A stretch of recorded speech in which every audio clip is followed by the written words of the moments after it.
How's it going, everyone? I'm John, and today we're going to be going over Chapter 11 of Baker's Foundation of Bilingual Education and Bilingualism.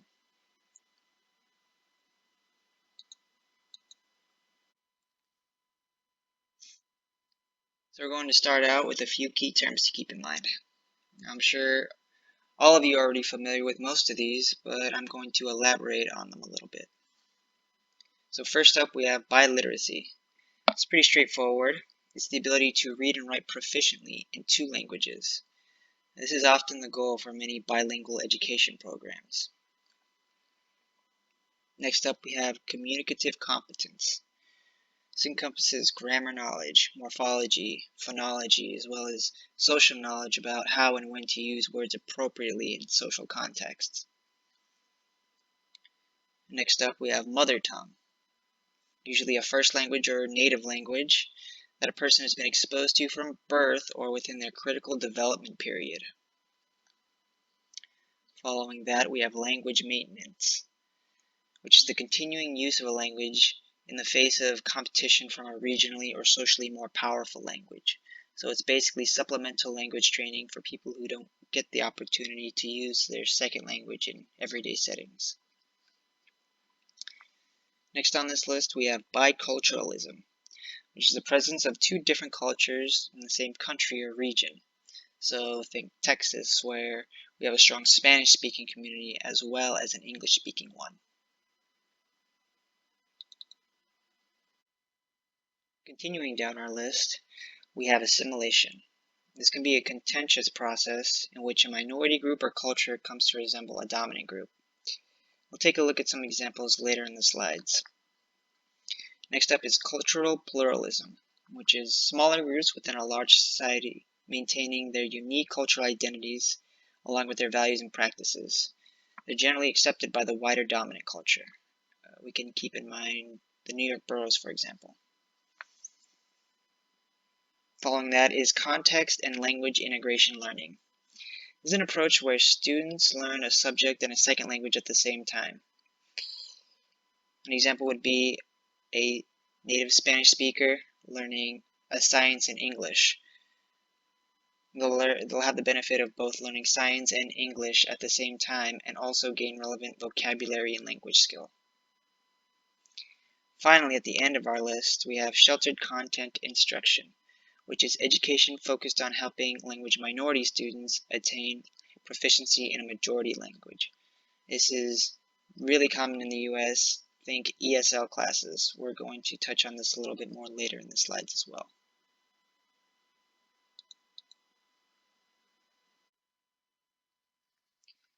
There are many strong forms of bilingual education. We'll be going over the four most prevalent that they go over in the books. So I'm sure many of you have some experiences in these platforms, but the ones that we're going to be talking about today are dual language bilingual education, heritage language bilingual education, immersion bilingual education, and mainstream bilingual education. We're going to go through some examples and some historical references within the slides.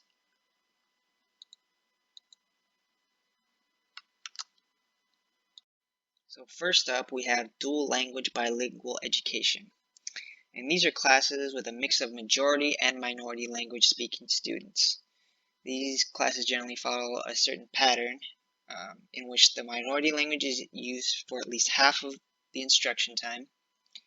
The classes can last up to 6 years, and during each period of instruction, only one language is normally used. Finally, majority and minority language speakers are represented in approximately equal basis. So the goal of this program is to produce students with high levels of proficiencies in both their first and second languages.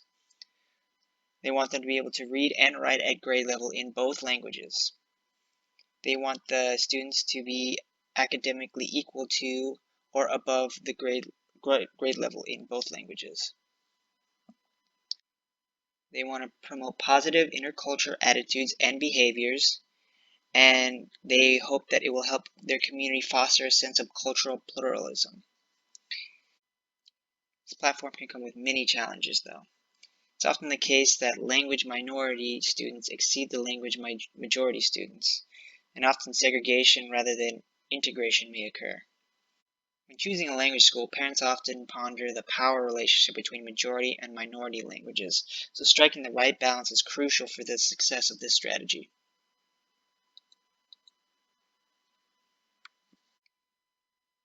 The book states that another challenge that this program has is a high number of minority language speaking children enrolled may hurt the prestige of the school and make it difficult to recruit majority language children.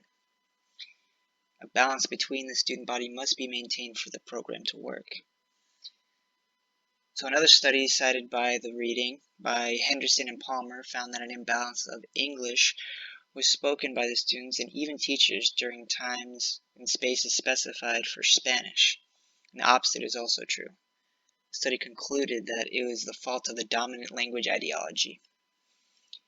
The language power imbalance of the majority language children may be equalized by the higher number of minority language children. This can make it even more difficult to maintain a balance of minority and majority speaking language children.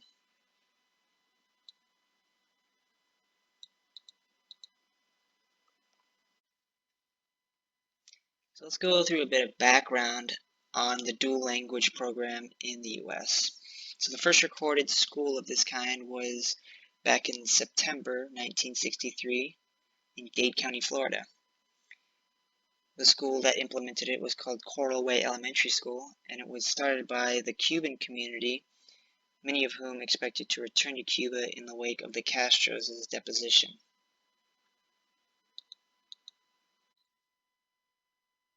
The next strong form of bilingual education is heritage language education. This includes supplemental programs to bolster the home language. These programs often include after-school programs or classes provided by the community or a religious institution or even a foreign government. The goal is to protect the native language and cultivate it alongside with the development of the majority language. It's also been used to help students whose parents think they have lost or are losing their native language.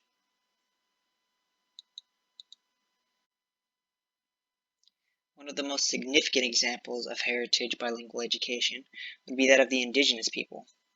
Historically, forced assimilation has stifled the transmission of these native languages from one generation to another. In the past, many children were taken from their homes and sent to boarding schools to acculturate them to the English-speaking world. These kids were often severely punished for speaking in their native language, which only strengthened their sense of language superiority in English over their own mother tongues. Since then, many Native American schools have adopted heritage bilingual programs to protect their native languages. One such school is the Rock Point Community School, which was established in the 1930s, and has been vital to the preservation of the Navajo language.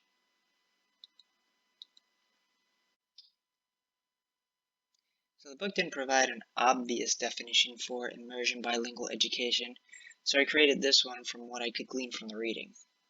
The example they used was that of Canada's immersion program. Basically, in an effort to retain their French ancestry, parents developed programs based on the critical period hypothesis. Classes would begin in early childhood and be taught for the most part wholly in their minority language. Students started classes completely immersed in their minority language, which tapers off over the years. The goal was to promote bilingualism and biculturalism without the loss of achievement. Using these methods, students exit school with high fluency in both their minority language and their majority language, and there's no loss of achievement in their primary subjects. The book notes that Canada's reasons for these successes are predicated on many factors. The first being that Canada uses two prestigious languages and official majority languages, French and English. Second is that it's an optional program, it's not compulsory. Third, children in early immersion are often allowed to use their home language for up to a year and a half for classroom communications. Next, the teachers are competent bilinguals always. The fifth reason is the classroom language context is based and formatted on the fluency of the students. Sixth, all students start with a similar level of fluency. 7, students an immersion education experience the same curriculum as their mainstream core students. And finally, immersions go beyond educational initiative. There's also societal, political, and sometimes economic rationale that differ from country to country. It is, however, important to note that there is a distinction between the US and Canadian bilingual immersion programs.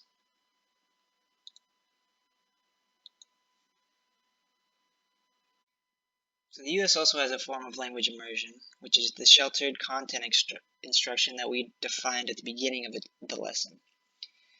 The book author conducts a comparative analysis between the Canadian and US types of language immersion and keeps these questions in mind. So basically, we're comparing Canadian immersion education to the US ESL classes. The first question they ask is, do they use their first language in class? For the case of the US ESL programs, they do not, and in the Canadian immersion programs, they do. Second question is bilingualism an outcome of the program? So in the US, bilingualism is not the outcome.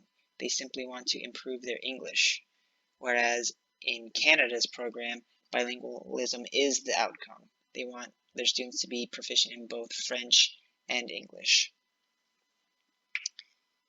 Question 3 is biliteracy an outcome? And that's answered the same as their bilingualism. It's an outcome in Canada, but not in the US. Question 4 is cultural diversity promoted? So in the US, it certainly isn't admonished, but it is most definitely not promoted. They are trying to assimilate the students into an American culture, whereas in Canada, it is heavily promoted. They want to promote cultural plurality, so they want to be proud of their English and French heritage. What is the home language of the student? Question 5. In the US, it's the minority language, and in Canada, it's the majority. And finally, question 6, what is the underlying ideology? And we know that in the US, the underlying ideology for ESL programs is assimilation, whereas in the Canadian ones, it's cultural pluralism, as already discussed.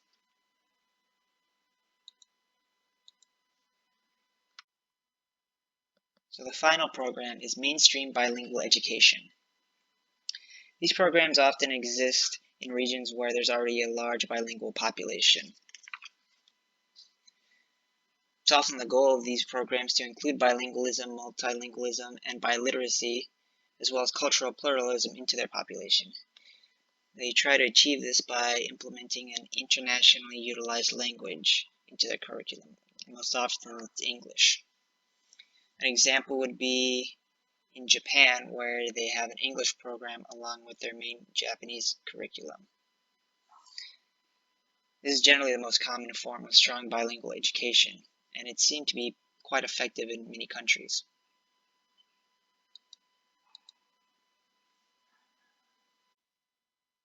So the reading comes with many reasons to support strong bilingual education programs. The first being, bilingual education typically enables the students two languages to attain higher levels of competency. The bilingual education ideally develops a broader enculturation and more sensitive view of different cultures and creeds. Strong forms of bilingual education frequently lead to biliteracy, and plentiful research suggests that children with two well-developed languages share cognitive benefits. Children's self-esteem is also raised in bilingual education for the minority language students, and bilingual education can aid in the establishment of a more secure identity in a local, regional, or national level. Finally, in an increased number of regions, there are economic advantages for having experienced bilingual education. We're seeing that a lot in the European countries. So here's the reference I used. All of the information was taken out of the book this week.